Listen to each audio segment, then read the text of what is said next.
We have with us Nicole Fuller, who's also from Newsday, and there's a story in the paper about MS-13 murders down on Long Island, but the gang is trying to rebuild.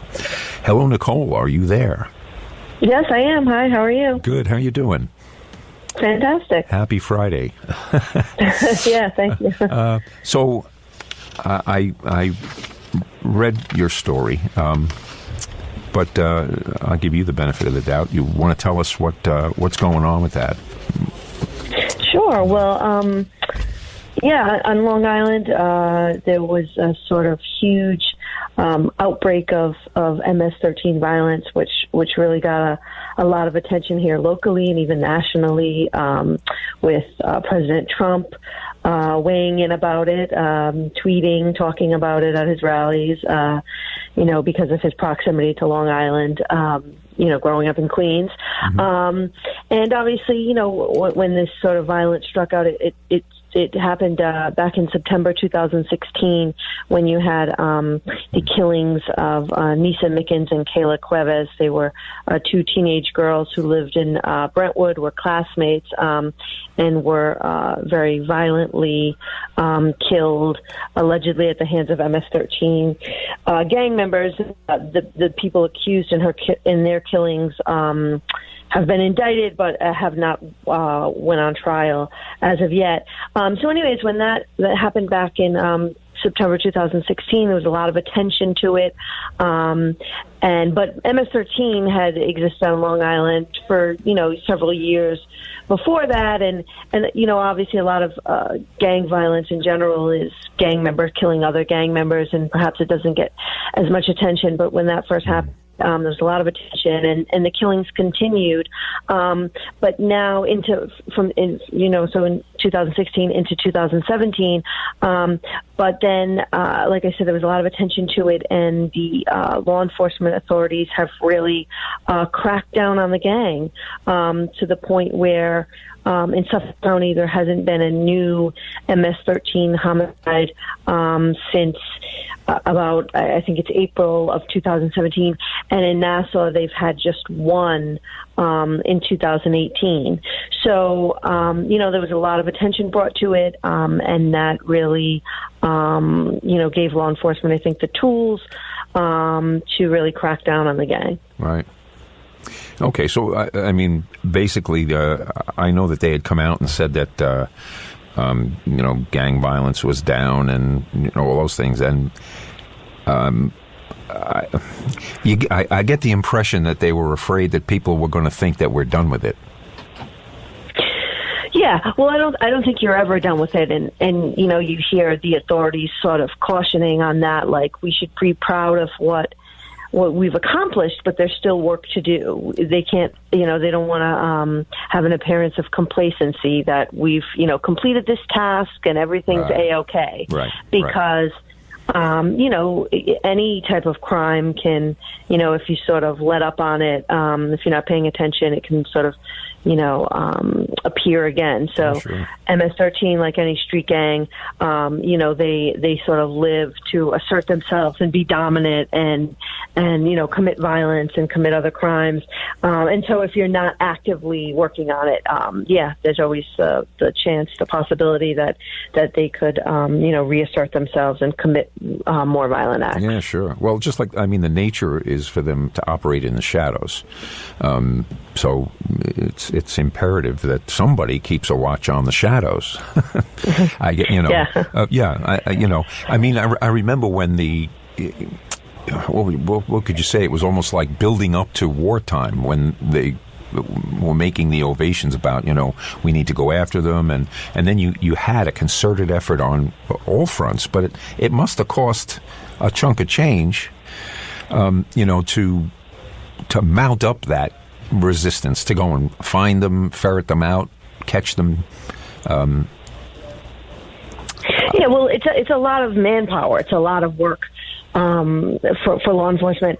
Part of what you do to sort of, crack down on gang activity is sort of, facilitating informants, and that's what happened after those killings happened in September 2016.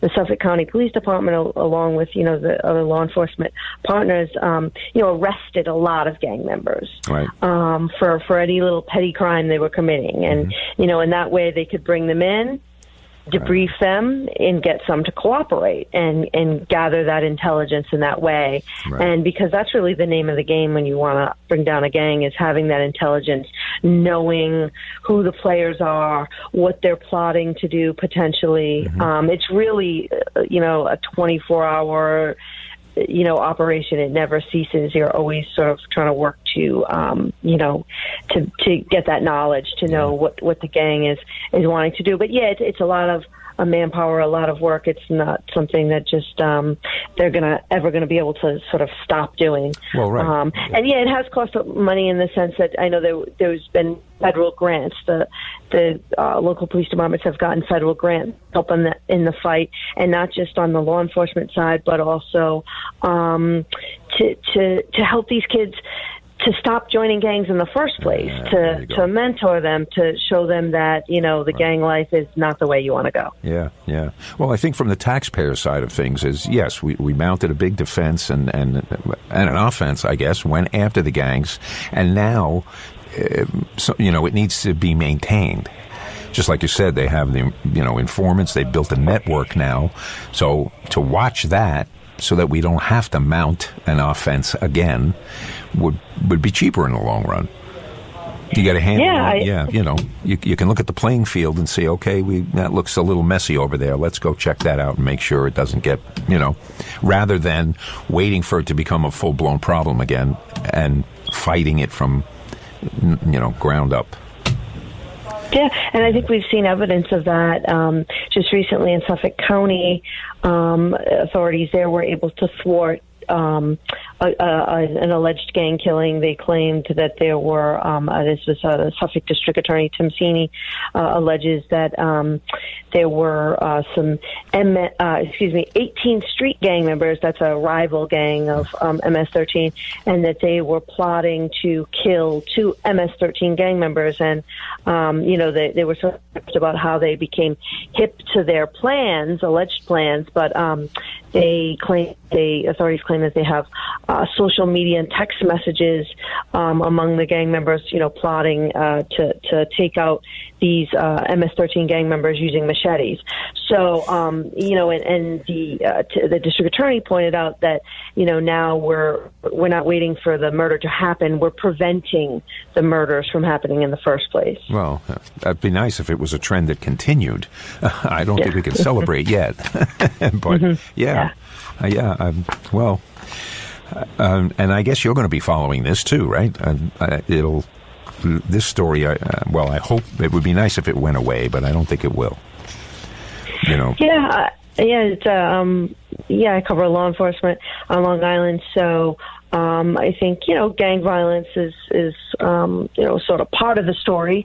But MS-13, and it's still here, and they're still trying to recruit, but they're definitely sort of dormant. They know the sort of heat is on them in a sense. They know that law enforcement is really paying attention to what they're doing. So they're sort of, a little quiet, but, they haven't gone away by any means. Yeah, right.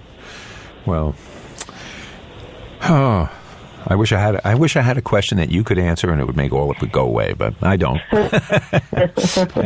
But I'd like to thank you, Nicole, for letting us bother you and talk about this story. And hey, I guess we'll all see what happens. Yeah, sure. Yeah, the only time it gears its ugly head is when somebody gets hurt, and then it's a news story. Yeah. Yeah. But thank you very much, and I hope you have a wonderful weekend. Thank you, you too. Okay, take care. Take care, bye. Bye-bye. And again, we want to thank Newsday for letting Nicole Fuller and Emily call us and talk to us about the stories.